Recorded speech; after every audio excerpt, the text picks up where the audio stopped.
We're going to get started. We have Dr. Pryhuber today, the principal investigator for the LungMap project from NHLBI, or she's from University of Rochester, but the LungMap is NHLBI. I have Danae Tidwell, a colleague of mine, and my name is Jeff Thomas, and we're from NDRI. And what we'll do is just kind of give you a little background, a very small amount of background about NDRI. Then Danae will kind of do a quick overview of, I guess, the LungMap project from a donor selection standpoint, and then Dr. Pryhuber will provide a more in-depth, I guess, review of the project itself. Our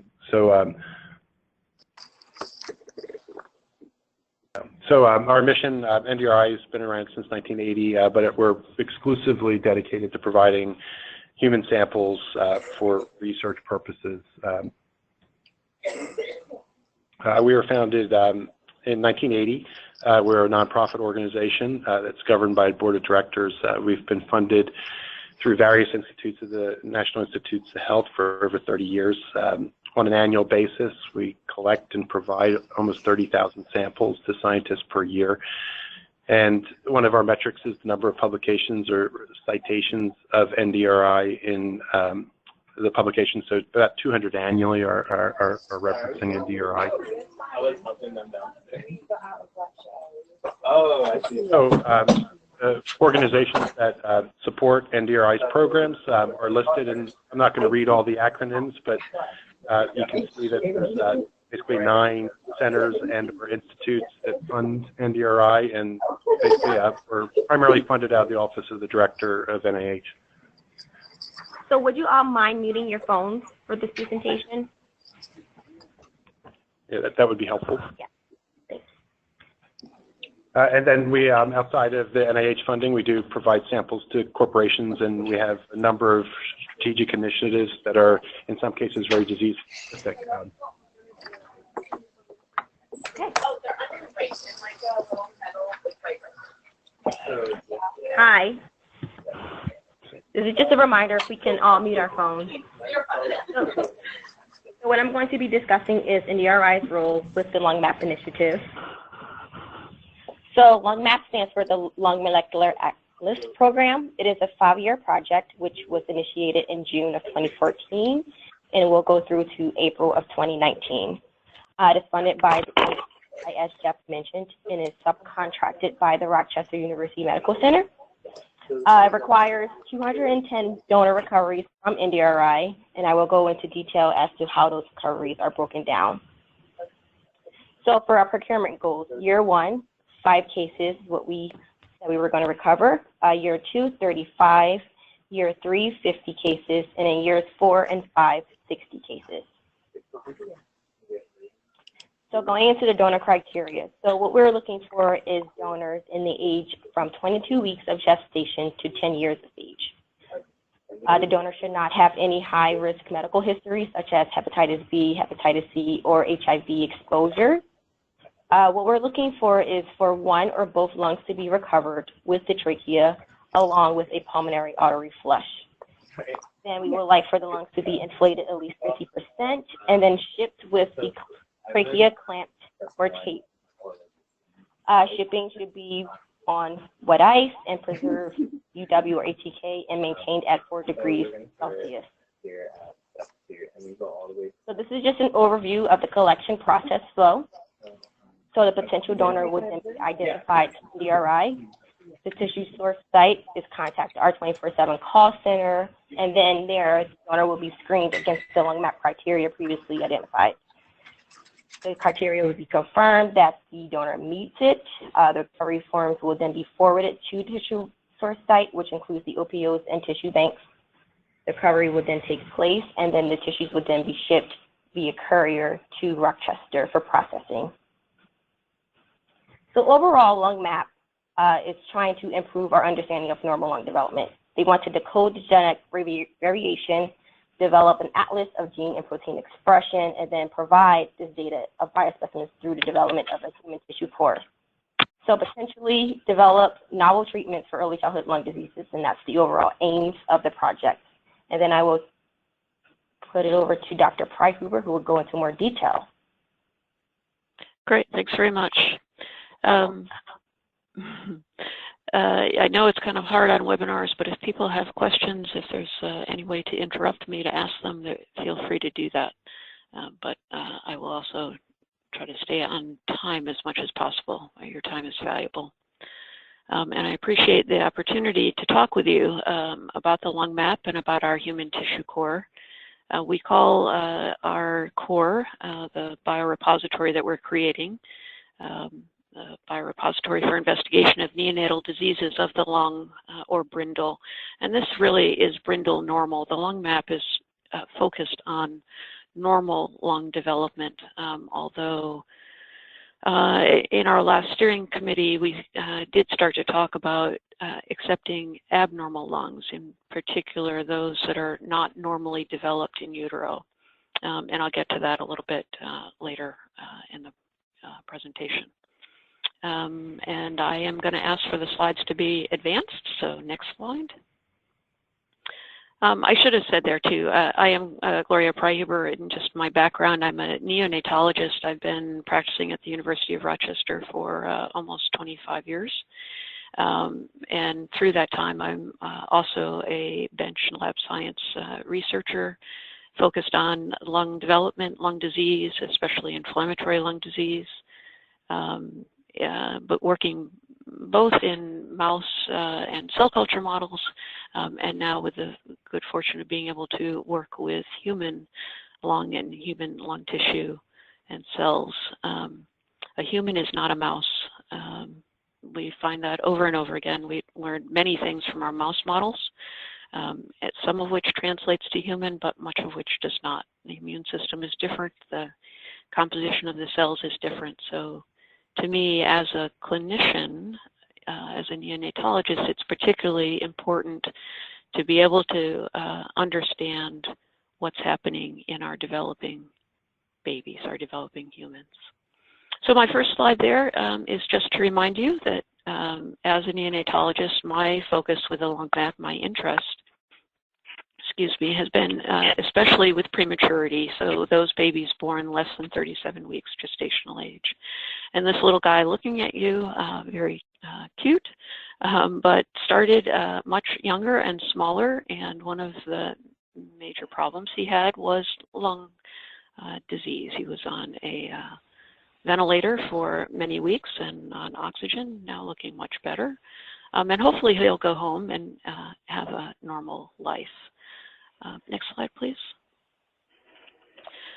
But we know that many of our premature babies continue to have problems with their lungs, especially over the first year or two of life, and then maybe on even into adult life. Now, one of the things that I can't do here because you're advancing the slides for me is point to parts of the slide. But if you follow me, over to the left, a little bouncing hand. Fetal development. So obviously in utero, there's a lot of lung and immune system development happening. Must happen when our babies are born preterm. It needs to continue. The immature lung needs to continue to have postnatal growth and development. But there are many complications that impair that development. They may be in utero, as you see in the top box there, including corticosteroids that mature the lung, but actually impair further growth. Mothers who smoke, their babies' lungs are not as well developed. There may be genetic predispositions. There may be congenital anomalies like congenital diaphragmatic hernia or pulmonary hypoplasia. So our babies who are born preterm, they are supported with mechanical ventilation and oxygen. Our nutrition is not as adequate as it would be in utero. We expose them to additional medications that may improve their lung function, but impair further development, have effects on the microbiome and other things that contribute to normal health and development. So some of these babies, especially those born the most immature, less than 29 weeks gestation, will go on to have an arrest of lung growth. They'll have a lung growth failure, And with continued injury and inflammation from their environment and from their perhaps genetic predisposition, they continue to have an inhibition of alveolar and vascular growth. Some will develop pulmonary hypertension. Some will develop an emphysema kind of picture where gas is trapped. Progress to a chronic lung disease. And as you also see there, on following down from where it says term down on the right side, this isn't just a problem of preterm infants, but some of our term babies with congenital anomalies, or who for one reason or another may be a severe pneumonia, are on a ventilator or on oxygen for prolonged periods of time. And they may also develop a lung disease that persists. It may get better. But then in some, we are coming to understand when they get to be adolescents and adults, they may suffer more complications of their lung disease. So going to the next slide. It is not just a problem of prematurity, but we talk now a lot about pediatric origins of adult lung disease. So some of our adults who have COPD or asthma or lung cancer, there are indications now that that disease they may have been set up for that disease in utero or in their early childhood.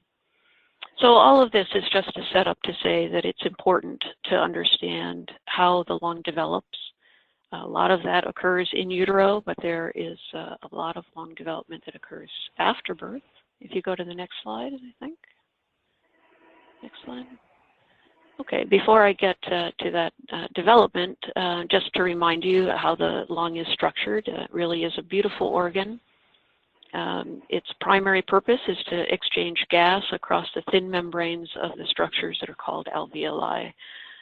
So on the right-hand side of that slide, it's a cartoon of those thin membranes. We kind of talk about it as a cluster of grapes on a stem. You may have heard that before. We're understanding that it really doesn't look quite like that. And the LungMap is helping us to understand what the structure really does look like. And how air flows through those alveoli and how the blood flow is coordinated along with the airflow in order to get carbon dioxide out and oxygen in. So that's a pretty complex structure of coordination between blood vessels, epithelial or air-exposed surfaces, what keeps that air-exposed surface moist so that it doesn't get injured, the inflammatory system or immune system that keeps the environmentally exposed airway clean, the lymphatics that help take care of extra fluid, etc. So it's quite a complex organ, and its structure we have a pretty good idea of, but its molecular cellular development is still, there are many black boxes. So if you move to the next slide, please. Yep. So this just diagrams premature or fetal lung development, or fetal into childhood lung development. So what it's showing you is that up through about 22 weeks there in the middle, yep, thank you, that most of what's happening in the first 2 trimesters of gestation is development of the airway. So the lung itself has to be defined, and then the airways, the branching occurs, and the airways are developed. So that about 22 to 26 weeks, gas exchange can happen. We do have more and more survivors in that range, but they're functioning with respiratory bronchioles or very immature alveolar ducts. So they don't have all the surface area, all the alveoli developed. That then occurs up through the rest of the last trimester, up through 36 to 38 weeks, term birth being around 38 weeks. But then alveolarization actually continues to happen at least up to 6 to 8 to 10 years, and there's some thought now that alveolarization is continuing to occur. And if you injure your lung, that in order to repair, you need to be able to fully repair, you need to be able to turn back on that alveolar programming. What is it that makes that alveolar structure? So again, just pointing out the importance of understanding the process of development. As a clinician, I'd love to be able to turn on alveolarization. I'd love to be able to get structures that aren't there to develop properly. So the genomics, transcriptomics, the proteomics, all of the pieces that I'm going to talk about in a minute go into understanding or off if it's abnormal. Okay, next slide, please. Like GTEx, it's very much like a GTEx project is what they're doing. So this slide is just to demonstrate to you that the problems of the preterm don't necessarily stop when they get to be full term, when they grow in our NICU. This shows a CT scan on the top, on the left of a baby born at term, on the right one born very immature, very preterm. And you can see the white tree that's going through that normal term lung that represents the airway is very irregular in the ex-preterm baby's lung, child's lung. And there are areas of cystic change where the normal alveolar structure there in the back on the left side of panel B, where that arrow is, has never recovered. And then the histology just shows you how simplified that child's lung remains after a premature birth in comparison to the full term. So those slides actually come from a previous archive that I had put together. So this work with the LungMap is an extension of previous work that I had done, especially with bronchopulmonary dysplasia. Okay, so to the next slide. So the Lung Molecular Atlas program, as was introduced, our objectives are to build an integrated atlas of lung development. It's meant to be dynamic and it's meant to be publicly accessible. So our success in the LungMap is in part by our own publications as investigators, but our true success is in getting data out on a website where it's accessible to many other investigators, both here in the United States and internationally. We also have a goal to develop new tools, reagents, technology to achieve molecular profiling of the developing lung. I'll show you a little bit of that. And we do believe that understanding mechanisms of lung growth and regeneration is critical to our taking even better care of our NICU patients and graduates. And also understanding recovery of lung disease in adults as well. Next slide. So this is just a structure of the collaborative program, the U01. That's a funding mechanism funded by NHLBI. As you see to the left, we chose to go through the donor network in the United States, particularly through NDRI and IIAM. The donated organs are referred right now almost entirely to us in Rochester, although we do have a satellite with a pediatric pathologist at Seattle Children's, and we hope to be able to set that up in the next year or two so that we might decrease the transport time, mostly is the reason to do that. The delay in our processing the lung from when you collect it.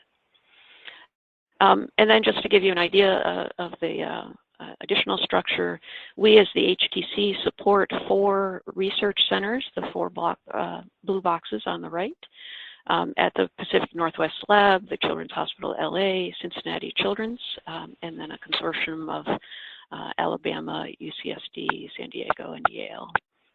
And then all of our data from the research centers, those arrows really should go back to the green box as well. All of the data that they generate on the tissues that we provide or the cells we provide go back to the DCC, and from there up to the web site, the web database, the BRINDL database at the top. And we work with the NIH throughout this process to make sure that we're providing what the research community desires and what will be useful. Next, please.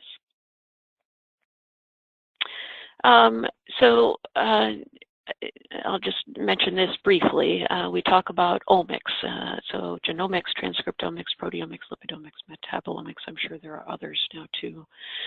But it's really the study of the total composition, in our case, of an organ, which is the lung. And our idea is to be able to understand the lung and the community of cells that creates it.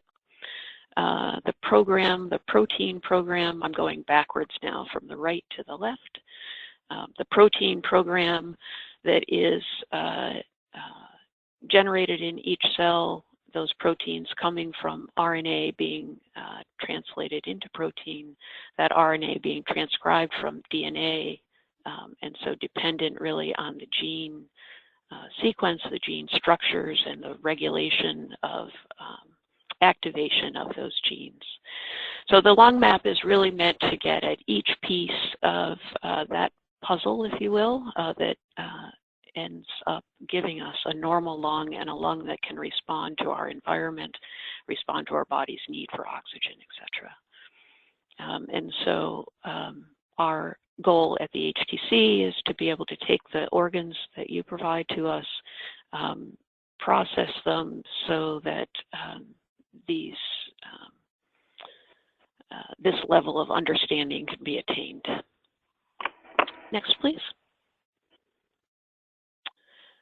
So classically, we talk about 40 cell types compose the lung. We're understanding just from the bit that has been done with cell dissociations from the lung that there are more than 40 cell types, depending on how you classify them. Our goals are to create a comprehensive molecular study of those diverse cell types. As I said before, focusing on normal lung development at this point from late canalicular, so that 22 to 24-week gestation up through full alveolarization in childhood. And so to integrate imaging, microanatomy, and next genomics, sorry, to the single cell level to create this structural molecular atlas. And there is some precedent on the web. If you go to GoodMap, which is GU development, that's all been mouse to this point, although now they're expanding to human. There's the Allen Brain Atlas, and I think there's examples of that kind of data being translated now into our understanding and our care of our patients. Next slide. So this just outlines for you the components again of the LungMap. Our program officer at NHLBI is Sarah Lynn. We work with the Children's Hospital Medical Center in Cincinnati. Their primary, although not exclusive work, is single cell transcriptome or RNA sequencing, as well as confocal imaging of histologic sections. UAB, Yale, Pittsburgh, and San Diego are really working on systems biology, so putting together protein and gene networks that compose a cell within the lung, and those cells, how they interact with each other. Proteomics, lipidomics, and metabolomics is the expertise of PNNL in Washington State. The Saban Institute in LA, working with USC, are focusing especially on 3D imaging. Maybe in a future webinar, I can show you some of those. And then I mentioned before the Coordinating Center and the HTC. Next slide. This is an example of the LungMap website, and so there in the middle is lungmap.net /breathe. That is the public database that is being created. It is very much a work in progress. If you go there now, and you're more than welcome to, it'll look a little different than this face page does already. There's a fair amount of mouse data there. Comparable to what I'm going to describe for you in human, and we are in the process of bringing up much more human data than is there now. Over the next 3 years, that should really blossom. It's a searchable web base. Should be able to search by age, gender, race, what type of airway structure you're interested in, what gene, what protein. So investigators can go there to just explore, to look for things very specific to their own work. And there will also be operating procedure, experimental protocol. LungMap researchers by any investigator out there who would like to do that. And of course, then they can also get in touch with us through the LungMap website. You'll see there is also a link to our organ donor organizations on the face page. Next slide, please. This just gives you one step in to the LungMap web page, and I just realized that this is quite old. We're now over 1,000 immunofluorescents up there, I believe, and the other data set and data types have expanded since I pulled this from the website. But it gives you an idea that there are many images to view, some very interesting videos, a new ontology. The ontology of the human lung structure is something that has not been done anywhere near the detail of what's being done by LungMap now. And that's just important for investigators to be able to talk to each other and understand what we're describing. Next slide. We are developing tools for data analysis. Cincinnati Children's in particular has been developing tools that are freely available to investigators, not just in the LungMap, but also outside.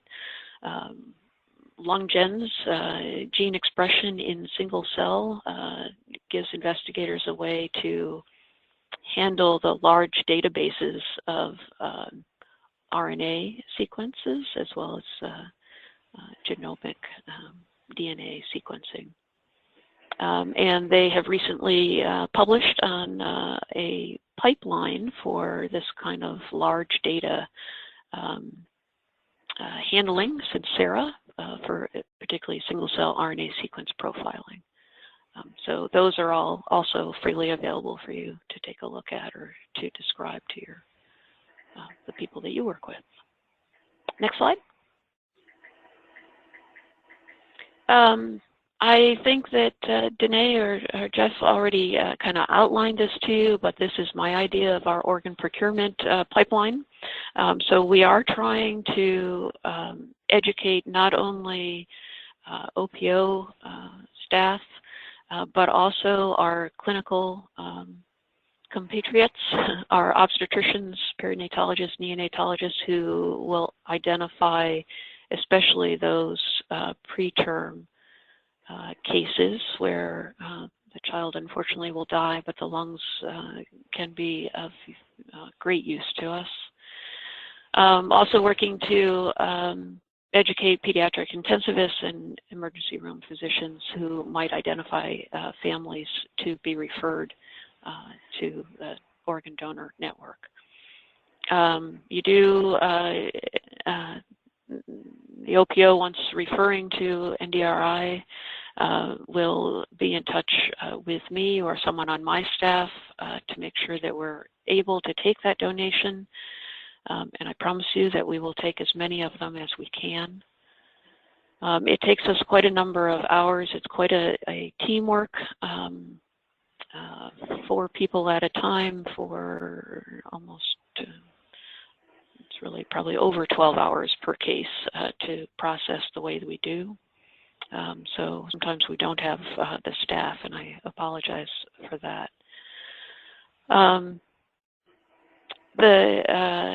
So the organs come into us by courier. We meet it.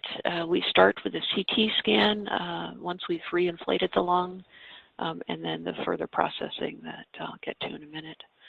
And as I said at the very beginning, we do a lot of photography, and if you're interested in seeing what some of these organs look like, we're happy to share those photographs with you too. Some of them will end up on the public website. Many of them are on the BRINDL database, the BRINDL website that we maintain locally. Next. So what we ask from you, what our protocol looks like, again, this is how I envision it. It's a surgical recovery. So that we know that the organs are not sterile. Of course, they're always exposed to the environment when they're in use, but that we don't further contaminate them.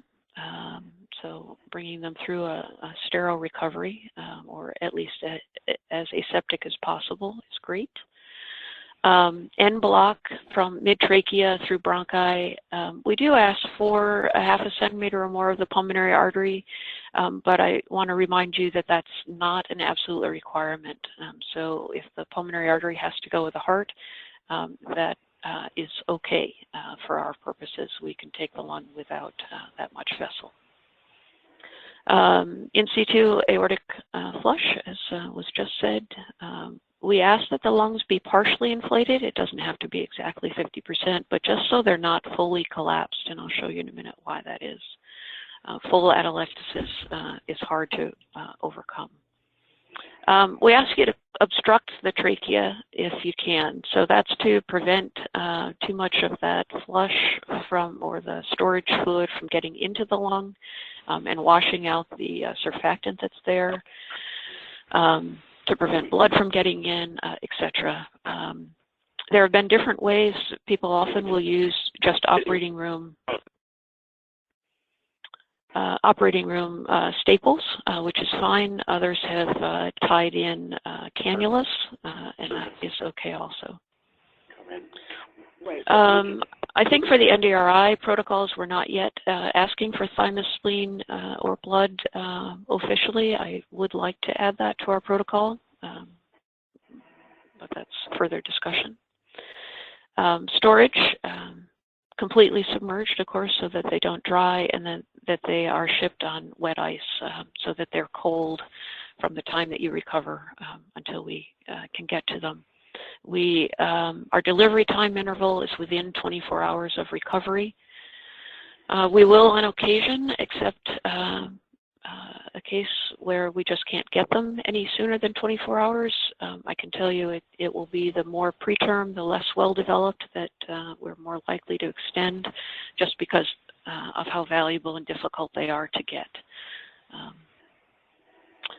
So the relative ineligibility there, vent greater than 48 hours, again, we have taken them up to 5 days. It depends a bit on how aggressive that ventilation had to be. If it's for primary lung disease, we're much less likely to be able to accept. If it's because the brain death has taken time to confirm and to move along, but the lungs have been pretty normal, we're more likely to be able to accept. The warm ischemia time, also much prefer it to be as short as possible. Up to 6 hours is feasible. Beyond that, occasionally we will accept, but is much less favorable. Next slide, please. Oh, I did want to just mention that last phrase there. Most important is to provide history of events and recovery. So we know, for example, that steroids alter lung cell production of surfactant, alters the cells that are present in the lung. How long you've been on a vent, how long you've been exposed to oxygen changes the cell and molecular biology that we're looking at, which is all okay, it's all fine, as long as we know that history. Then we have a hope of putting it in our research findings in context. So I know it's not always easy to get detailed history, but the more you can provide, the more useful the lung tissue is to us. Next slide, please. I guess this isn't as relevant. I'm sorry I left this in for NDRI if we're not accepting blood as part of the donation. This is just a, if you do end up sending us blood, it should not be cold, so it should not be on ice. The white blood cells actually don't tolerate that very well. So we ask that the blood be shipped at room temperature.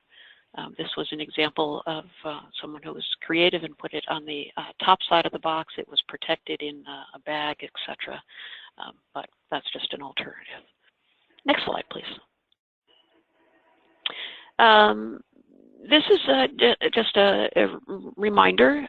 If you are on the recovery staff, you're very familiar with this anatomy. But just to remind you that we would like trachea, bronchi, and the two lungs intact, en bloc, because we will go back and inflate from the trachea. When we have a leaky bronchus, it makes it very difficult. And where it often happens is on, as you're looking at, it's the right side of this picture, but it's the left side, it's the left lung where the pulmonary artery and aorta overlie that left bronchus, and we often get little clips there. So the more intact it is, the better. If the heart is not going for transplant and it's a tiny set of organs and you would like to send them to us en bloc with a heart intact, that would be fine too. That would be fine for us. We have had a couple of cases come through that way. Okay, next.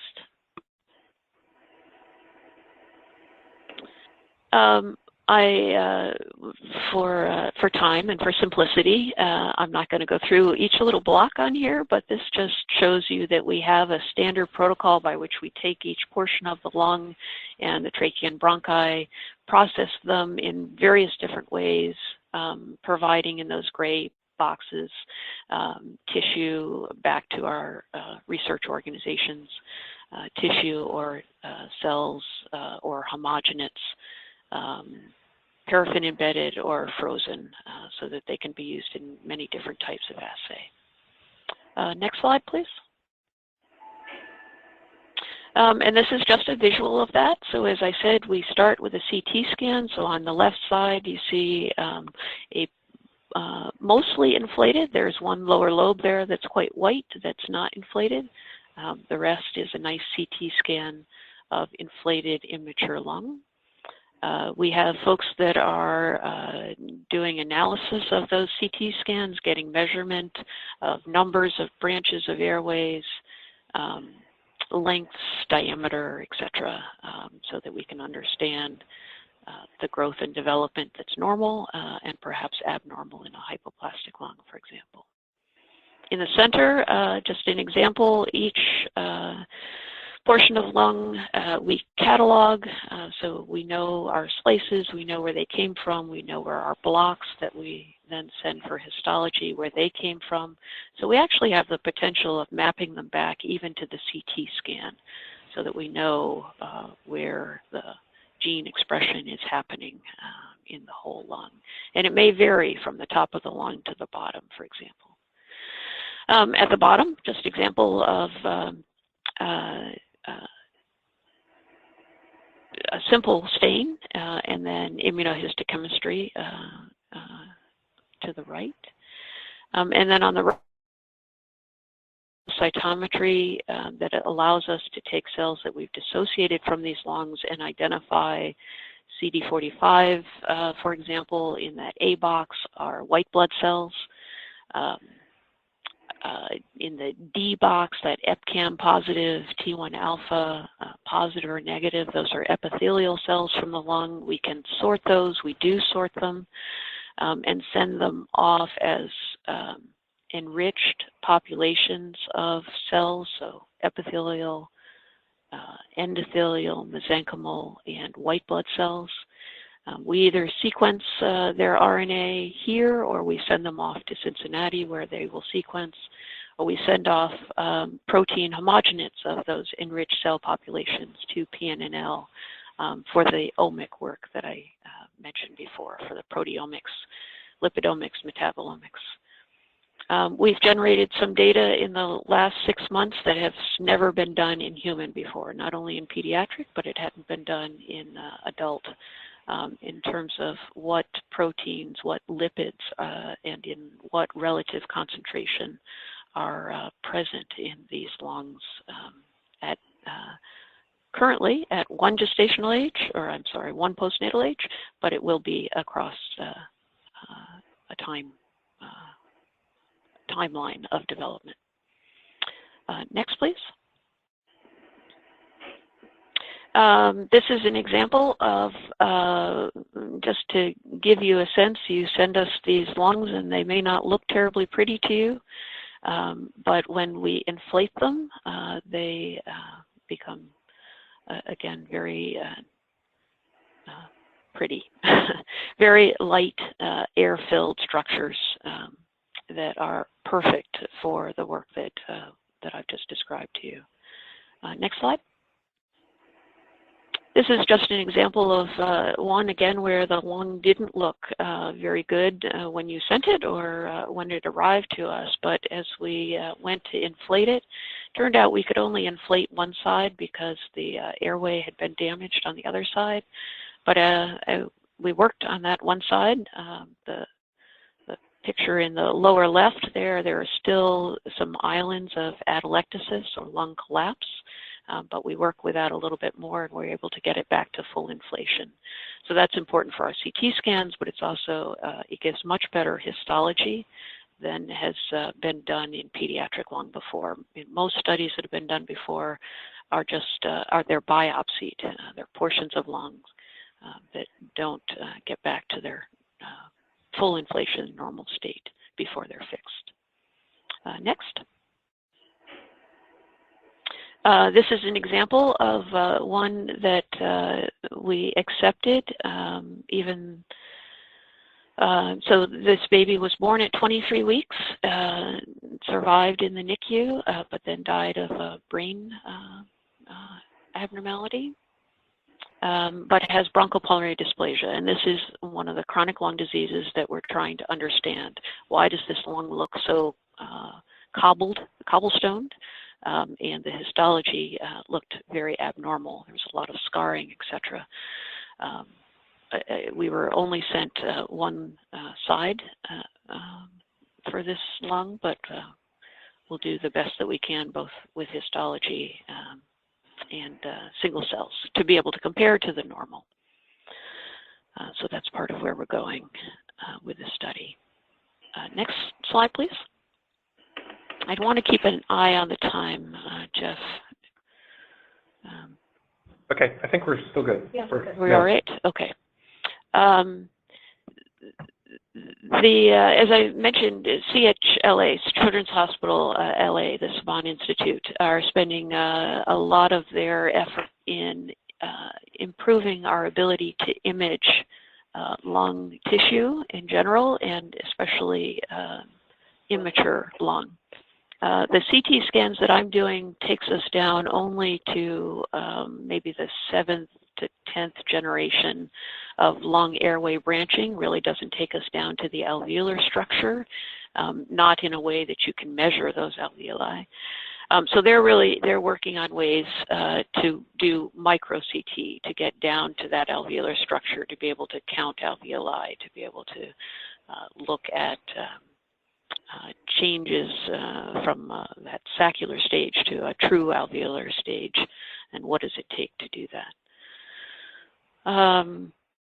This slide just shows that they're out in LA, so they're taking advantage of all the imaging, the imaging capital of the world, maybe. and all the gaming technology that's being developed out there. I can't show it to you in this webinar, but you see the green line that goes down on the right side of this long airway. In the next slide, that green line is like a bouncing ball, and if you look this video up on YouTube or on the lungmap.net, you can follow that bouncing ball down that airway to the right, down several generations until you're getting to very thin alveolar-like structures. And just this simple video has taught us, if you see the orange-looking cells, those turn out to be cells with cilia, and we always thought that those cilia were pretty uniformly distributed around the airway, and these videos are starting to tell us that maybe that's not true. It also shows you the surface of this lung. It doesn't look like a smooth mucosal surface. It looks more like a golf ball. And golf balls have those divots in them to change the way they float through the air, right? So we're starting to think about this golf ball-like surface of the lung as affecting how air and particles float down through out to the periphery and back of our lung. So it's not only is it entertaining, which it certainly is, but it will help us to understand the physiology and how that physiology may change with age and with injury. Next slide, please. I get caught up with the art sometimes. Our immunohistochemistry really is quite pretty, quite beautiful. So we're tagging here antibodies to specific proteins, so the NKX2.1, ABCA3, ACTA2, those are different proteins in the lung. The antibodies to those proteins were flagged with a fluorescent tag and then used in immunohistochemistry to tag those cells expressing those specific proteins. So the green and the red, the NKX2.1, ABCA3, co-localize because they are both expressed in type 2 cells, one involved in producing surfactant, the other in turning on genes that become that produce things that become part of surfactant. Whereas the ACTA2 is out in the smooth muscle. So how does the smooth muscle develop normally?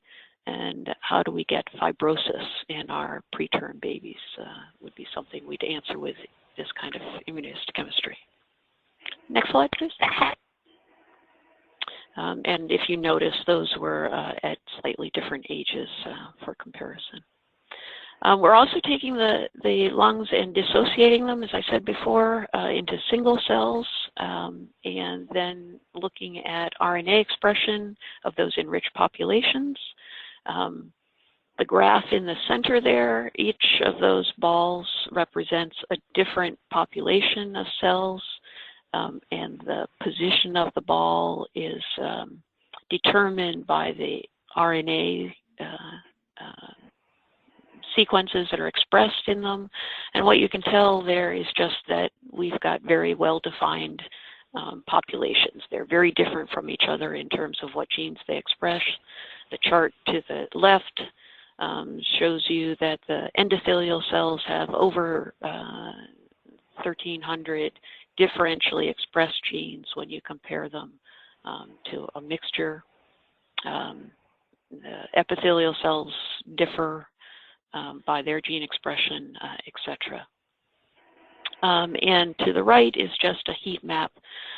Again, so the red are high. The columns are cell populations. Each row that you can barely see there, but each row is a different RNA, a different gene product. The red is where that gene product is high in that population, and the green is where it's low. So we can identify in the epithelial cells, for example, that third column over, that there are certain genes in red that are expressed in epithelial cells of the lung that are not expressed in other cell types.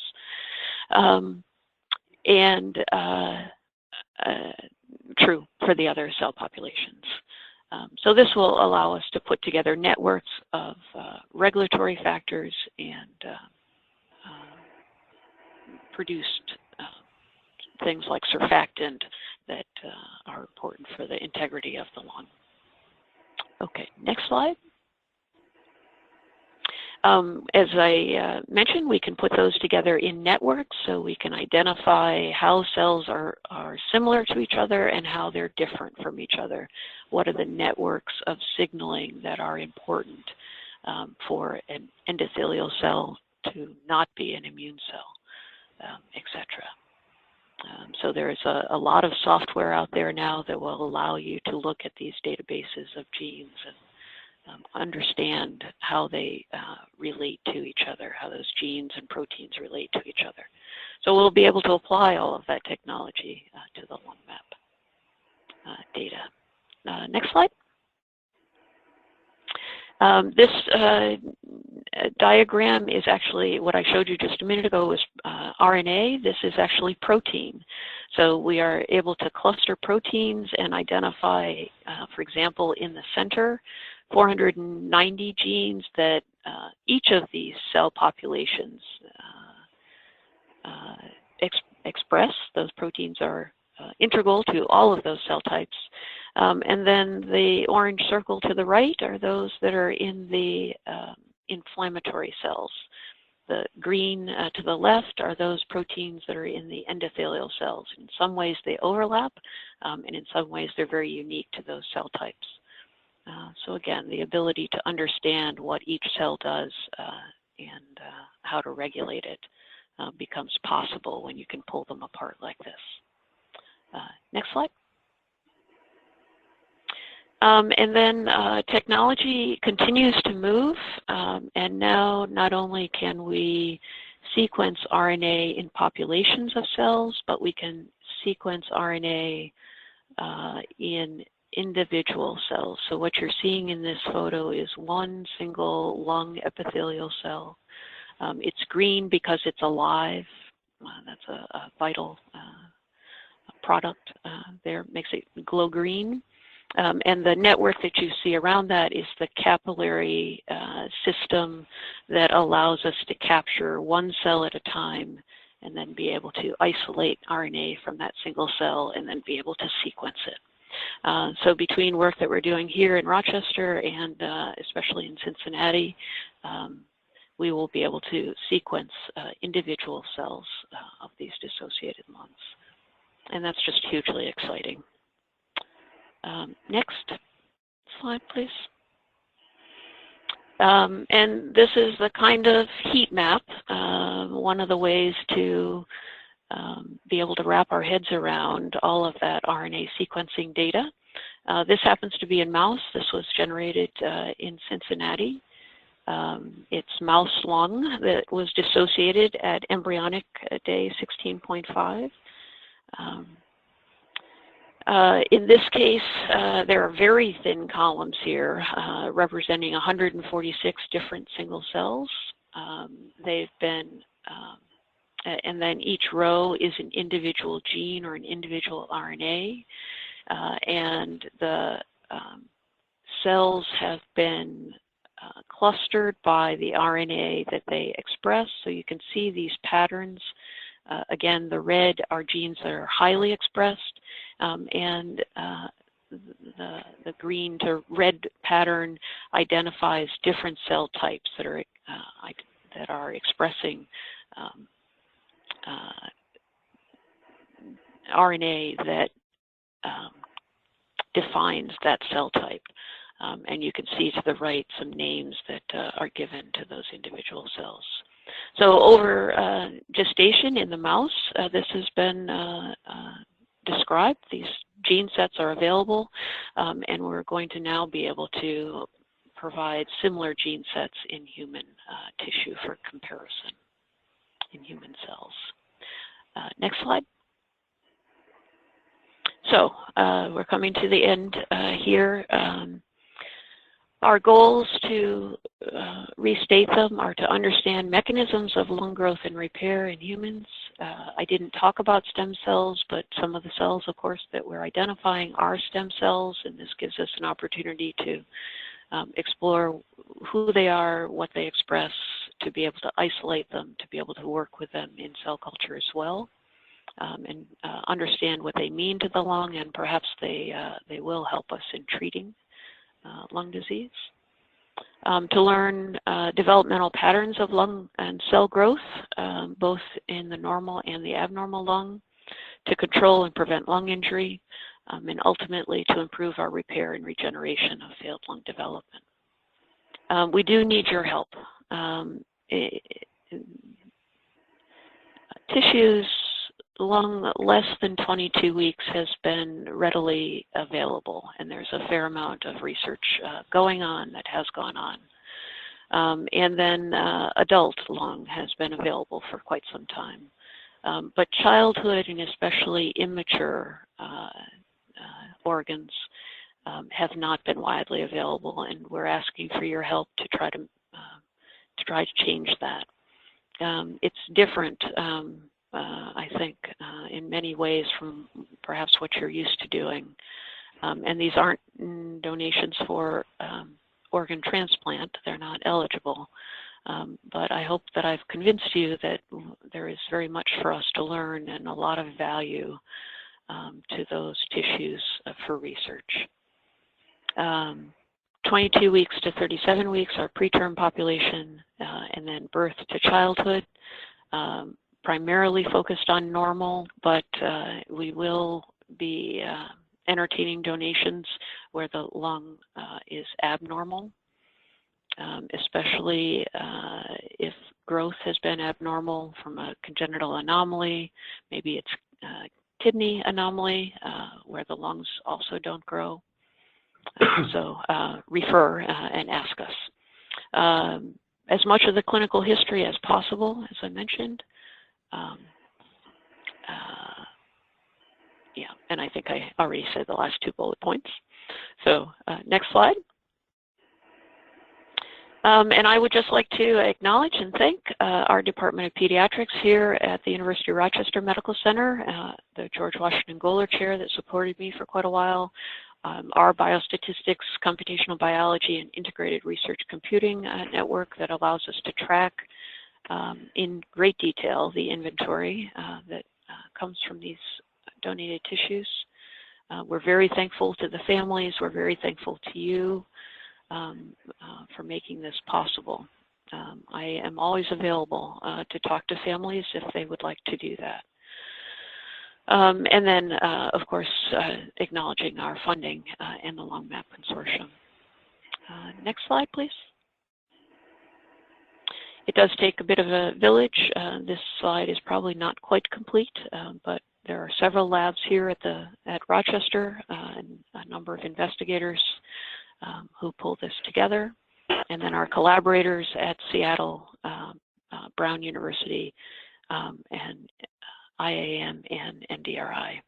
Very grateful to you for collaborating with us. And our next slide is just the program again. So I hope that might have answered some questions for you. I hope it transmits some of my enthusiasm and some of what I think is the importance of this program. Thank you. Thank you. I think that was great. Does anybody have any questions for Dr. Parhuber? So I think we have one question from the chat. So is there a device being used to inflate the lungs, is the question. So I am presuming that there is a ventilator or a bag, and maybe I shouldn't. We don't provide, I guess I'll answer, we don't provide that. I don't know that we have discussed that, to tell you the truth, so maybe we should. Okay. We can,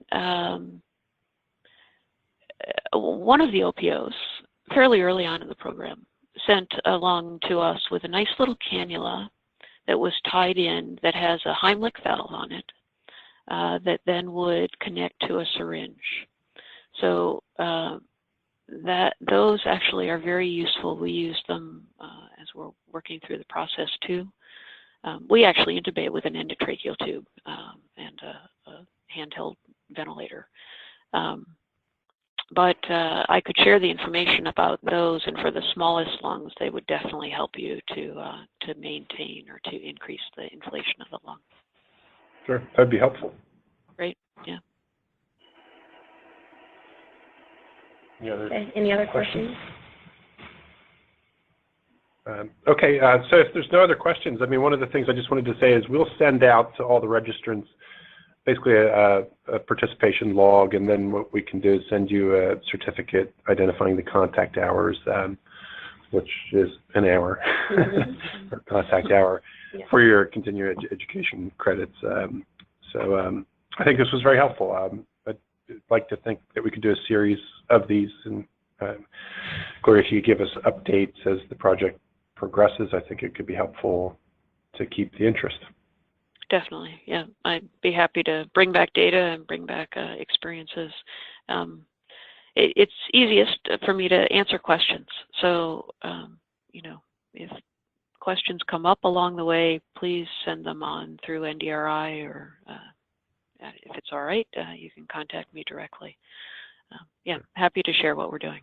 And check out the lungmap.net. There's a lot there too. Yeah, we could actually send you a link to all the registrants afterwards. Yep. So. Okay, that'd be great. All right, perfect. Well, Thanks thank you all. much. Yep, thank you. And until next time. Take care.